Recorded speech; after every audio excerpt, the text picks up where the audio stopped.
अच्छा, अब हमारे पास जो इंसुलिन डिपेंडेंट ग्लूकोज ट्रांसपोर्टर्स हैं ना, वो सिर्फ आपके पास एडिपोज टिश्यू और स्ट्राइटेड मसल्स हैं।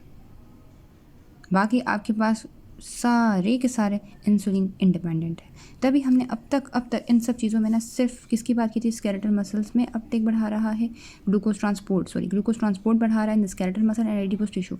बाकी चीज़ों में ये था ग्लाइकोजन सिंथेसिस बढ़ा रहा है, ट्राइग्लिसराइड सिंथेसिस बढ़ा रहा है, सोडियम की रिटेंशन करवा रहा है, प्रोटीन सिंथेसिस बढ़ा रहा है। तो मतलब आपके जो ग्लूकोज को ट्रांसपोर्ट करना सिर्फ स्केलेटल मसल और एडिपोज टिश्यू में, इसका मतलब कि इंसुलिन डिपेंडेंट पे ही सिर्फ इंसुलिन का काम है ना, इंसुलिन इंडिपेंडेंट पे इंसुलिन का कोई असर ही नहीं है, उसका कोई एक्ट ही नहीं है। तो इस वजह से आपके पास सिर्फ दो ही ऑप्शंस हैं जो कि इंसुलिन डिपेंडेंट है, and these are adipose tissue and starter muscles, and that channel is GLUT4।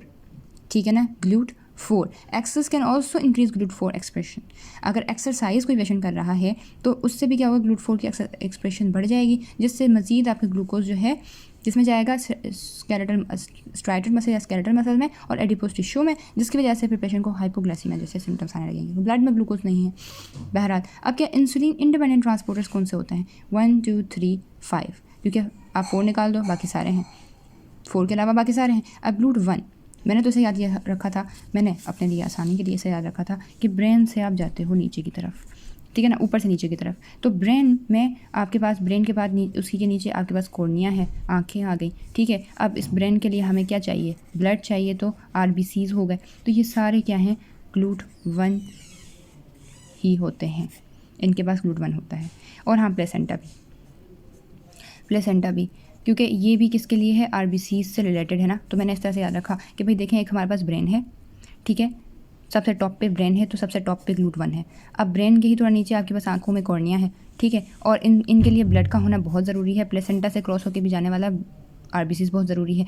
तो इस तरह ये सारे GLUT1 के अंदर आ जाते हैं। लेकिन आपके पास जो GLUT2 है, GLUT2 को इस तरह से इन्होंने अच्छा बताया है कि GLUT2 बाय डायरेक्शनल होते हैं, GLUT2 मतलब बाय मतलब दो, ठीक है ना, GLUT2 bidirectional, beta islet cells GLUT2 होता है, अभी भी हमने देखा था, ठीक है। और लिवर, किडनी, GIT, ये थिंग 2 वे स्ट्रीट, मतलब इस तरह से याद रखें कि हर चीज़ दो है ना, कि लिवर लेता भी है देता भी है, किडनी लेती भी है देती भी है, ठीक है ना। इस तरह से GIT लेता है और देता है, लाइक इस तरीके से 2 वे, हर चीज़ 2 वे है। Beta islet cells insulin, glucose ले रहा था, इंसुलिन दे रहा था, लाइक इस तरीके से, तो हर चीज़ 2 डायरेक्शन में आ गई।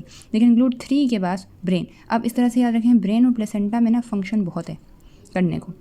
तो ब्रेन के लिए GLUT1 इज़ नॉट ओनली, मतलब इस नॉट इनफ कि उसके पास सिर्फ GLUT1 हो, ठीक है। तो इस वजह से उसके पास क्या है, 2 हैं, एक GLUT1 भी है, GLUT3 भी है, और प्लेसेंटा भी इसी की तरह से, ठीक है। लेकिन आपके पास जो GLUT5 है, उसको FF से याद रखें, GLUT5 फ्रुक्टोज, FF5 फ्रुक्टोज।